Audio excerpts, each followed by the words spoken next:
ஹரே ராமா ஹரே கிருஷ்ணா. மகாபாரதத்துல திருதராஷ்டர் யாரு அப்படின்றது தான் இந்த வீடியோல பார்க்க போறோம். ஹஸ்தினாபுரத்தோட ராஜா விசித்திர வீரியனும் காசியோட இளவரசி அம்பிகையும் கல்யாணம் பண்ணிக்கிட்டாங்க. ஆனா அம்பிகைக்கு குழந்தை பிறக்கிறதுக்கு முன்னாடியே விசித்திர வீரியன் இறந்துட்டாரு. ஹஸ்தினாபுரத்துக்கு அடுத்த ராஜா வேணும்ன்றதுனால சத்தியவதி தன்னோட மகனான வேதவியாசரை கூப்பிட்டு இதுக்கு ஒரு தீர்வு கேட்டாங்க. சத்தியவதிக்கு எப்படி வேதவியாசர் மகனா பிறந்தாரு அப்படின்றத நீங்க தெரிஞ்சுக்கணும் அப்படின்னா கண்டிப்பா நம்மளோட இசிஜி கார்ட்ஸ்ல வேதவியாசரோட ஸ்கேன் கோட ஸ்கேன் பண்ணி பாருங்க. வேதவியாசர் ஞான யோக திருஷ்டியால அம்பிகைக்கும் அம்பாலிகைக்கும் நான் குழந்தைங்களை தரேன் அப்படின்னு சொல்றாரு. நான் பூஜை பண்ணிட்டு இருக்கிற அறைக்கு அம்பிகைய அனுப்புங்க அப்படின்னு சொல்றாரு. அம்பிகை அந்த அறைக்குள்ள போகும்போது வேதவியாசரை பார்த்து பயந்து கண்ணை மூடிக்கிட்டதுனால அம்பிகைக்கு பிறக்கிற குழந்தை கண்ணில்லாதவரா பிறந்தாரு. அவர் தான் திருதராஷ்டர். திருதராஷ்டர் வளர்ந்ததுக்கு அப்புறமா ராஜ்யத்துல திருதராஷ்டர் தான் உட்காரணும் அப்படின்னு எல்லாரும் ஆசைப்படும் போது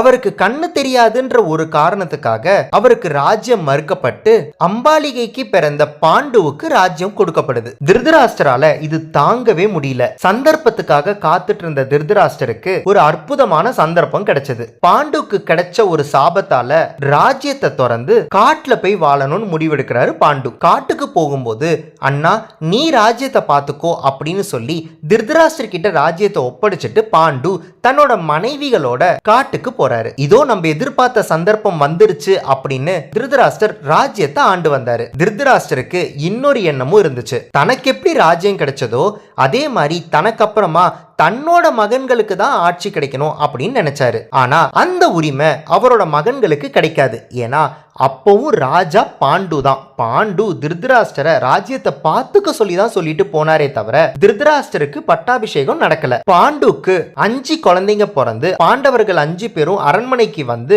ராஜ்யத்தை கேட்கும் போது திருதராஷ்டருக்கு ராஜ்யத்தை கொடுக்க மனம் இல்லை. தன்னோட மகன்களுக்கு தான் ராஜ்யம் கொடுக்கணும் அப்படின்னு ஆசைப்பட்டாரு. அந்த ஒரு ஆசையால பல தவறான முடிவுகளை எடுத்து தன்னோட பசங்க செய்யற எல்லா தவறுகளையும் பொறுத்து போய் கடைசியில தீராத சோகம் தான் அவருக்கு கிடைச்சது. இன்னும் நீங்க திருதராஷ்டரை பத்தி நிறைய தெரிஞ்சுக்கணும்னா கண்டிப்பா இந்த வீடியோ டிஸ்கிரிப்ஷன்ல இருக்கிற லிங்கை பார்க்க மறந்துடாதீங்க. தன்னோட மகன் துரியோதனன் தவறு செய்யறாரு அப்படின்னு தெரிஞ்சும் கூட பல இடத்துல அதை தட்டி கேட்கவோ அறிவுரை சொல்றதோ செய்யாம இருந்ததுனால திருதராஷ்டருக்கு நம்மளோட இசிஜி கார்ட்ஸ்ல நெகட்டிவ் சிம்பிள். ஹரே ராமா ஹரே கிருஷ்ணா.